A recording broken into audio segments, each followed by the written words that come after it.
Man, we all been there, bro. We all done had our heart broke. I promise you, everybody you know.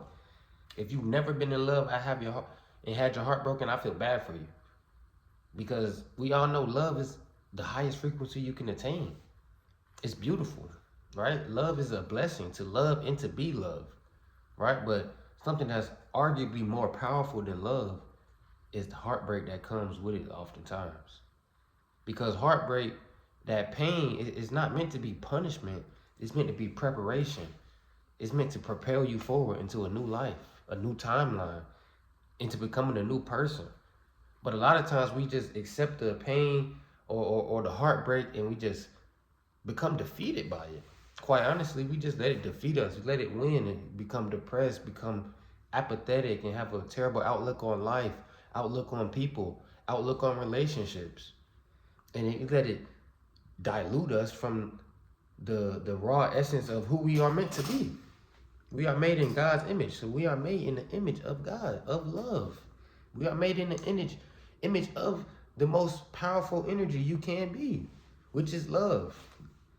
But instead of taking that love and turning it into something beautiful, taking that love and creating a business, creating a new platform, creating a new hobby, a new version of you, a new self-love, and creating anything beautiful, you take it and become a bum, a loser.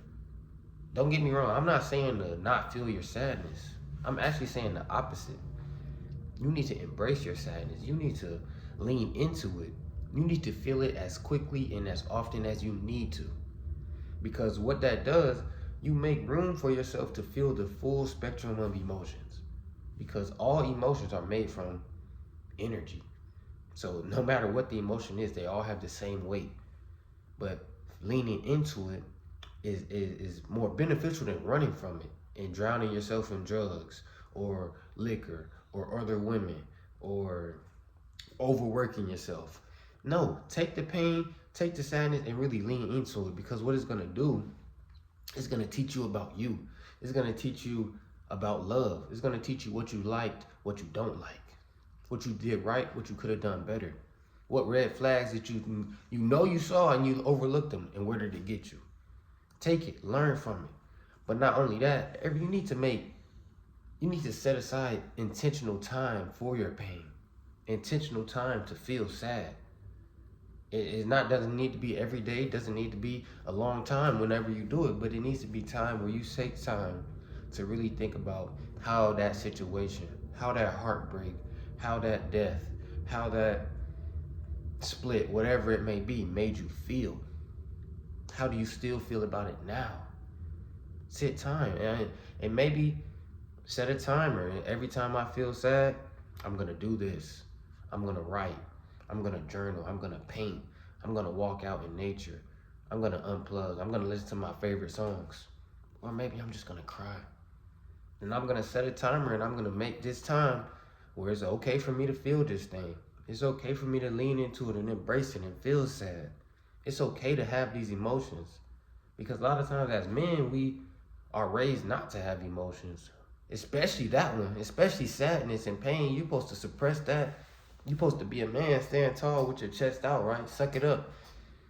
And what does that get you 20, 30, 40 years later, 50 years later? What does it get you? Besides a man who's still a boy in his mind, and a boy who was never allowed to express the full range of emotions. And the full range is beautiful, man. As happy as you can be, sometimes sadness can be just as beautiful. And then when you have done that for as long as you need to, go through all the 5 stages of grief, because you are grieving. You're grieving a life you once had. You're grieving a life that you thought you were gonna have. You may be grieving a person, actually. And you need to go through all 5 stages of it. And at the end, when you come to that point where you feel like, okay, I've come to acceptance. I know, like, okay, it is what it is. It is what it's going to be. But what am I going to do about it? What are you going to do about it? Take the pain and create something with it. Every time I have this feeling of sadness, I have this ritual that I'm going to do, and I'm going to write. I'm going to do whatever. But I'm going to do something that pours into me, pours into my family, my friends, or pours into my future, something that's gonna benefit me. You know what I'm saying? Take the pain. Don't just take the pain and become worn out, become a sore to be around, become just a lame square who's just maybe isolated yourself and around no one. Don't take that. Don't take that route. Take your pain, feel it, right? But then feel it and let it propel you. Let it motivate you. The pain is supposed to be like fuel to the fire. You know what I'm saying? Right. Pain is a part of your story. Wherever you came from, because no one knows where we came from before we were born. No one asked to be born. But wherever you came from, you already knew what your plan was when you got here. You already knew what circumstances you might need to go through. You already knew how many times you might need your heart broken before you learned this lesson. And you accepted it. So now you're here in the real world, in the physical plane, and you're going through it. Accept it, man. Accept the pain. But transmute it. To transmute something is to, like I said in the last video, or in the other video, is to alchemize it. What is alchemy? Alchemy is the ancient practice or metaphorical practice of transmuting a lower stage metal like iron into a higher state metal like gold or silver or platinum. That's not something that can actually be done, or maybe it is. But what is meant to symbolize, what is meant to be an allegory for, analogy for, is you taking something of a lower nature, like pain, like sadness, like grief, like depression, like chaos, and you transmuting it to a higher nature, like creativity, like love, like abundance, like wealth, like health, like happiness. When you can do that with your feelings, and the faster you can do it, not saying fast as in go through the grief, pretend that you're healed when you're really not, but fast as in when I can consciously and actively like grab my thoughts. If I think of something negative about somebody or negative about myself or just a lower nature comment, I can grab it and like, whoa, that's not me. We don't operate like that in here. We don't operate like that. I don't operate like that. Like, and if the faster that you can grab your thoughts, grab your pain and say, no, this pain is gonna work for me. Every time I'm sad, I'm gonna sit down and do something that makes me better. So if this pain is gonna come to me, I'm gonna do something with it. And what do I mean by the pain comes to you? The same way your thoughts come to you. Because you might go through a traumatic event and that pain now is like a memory and it's just replaying. But your thoughts come to you the same way. Because humans have 50 to 60,000 thoughts a day. But 4,000 of those, or most of those are the same thoughts being repeated 4,000 times. The same thoughts over and over and over. But just like that, those thoughts, you don't create them. You've never created a thought. And to prove it, you can't tell me, what are you going to be thinking at the end of this video? You don't know. You don't know what I'm going to say. You don't know what's going to happen, but the thoughts come to you. You don't create them. So when that sadness comes to you, okay, I didn't ask for it, but it came. What am I going to do about it? Who am I going to be after this? That's what you need to ask yourself, because especially if you're going through some pain, some emotional heartbreak, too many people out here are hurting people. Like they say, hurt people hurt people. Too many of us are out here not going through the pain, not understanding the stages of what we truly feel, and just going out to another person without knowing that you are what you attract. So you're going to attract somebody who is feeling the same way as you, or has done the same thing that you've gone through, or has been through the same thing that you put someone else through.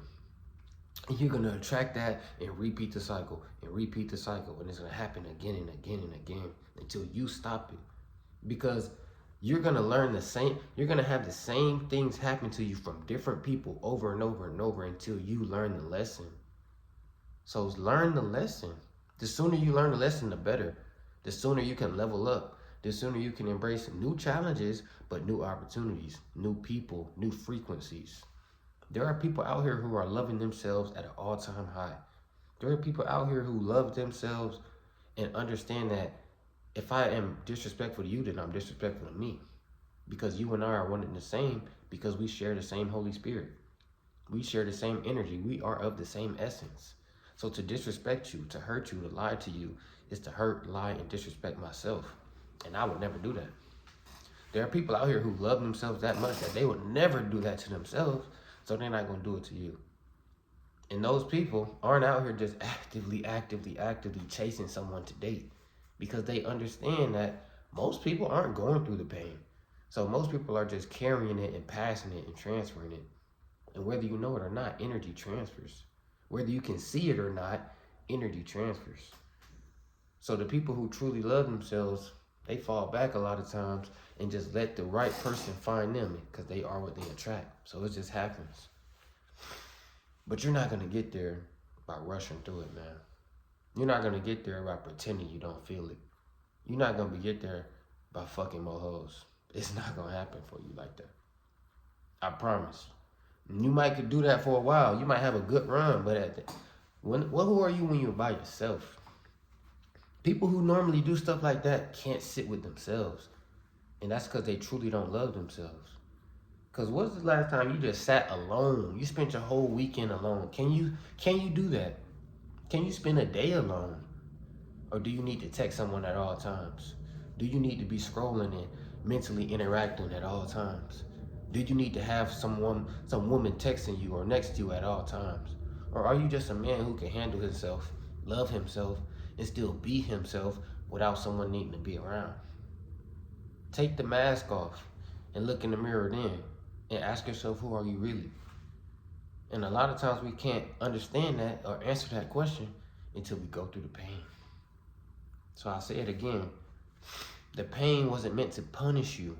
It wasn't because you loved them wrong or because you put too much into them. So now I'm not going to put as much into the next person. No, come into it with the same mindset, the same open heart and love that you had before you knew what heartbreak felt like. Because the pain wasn't meant to be a punishment. It was meant to be a preparation to propel you into a new person.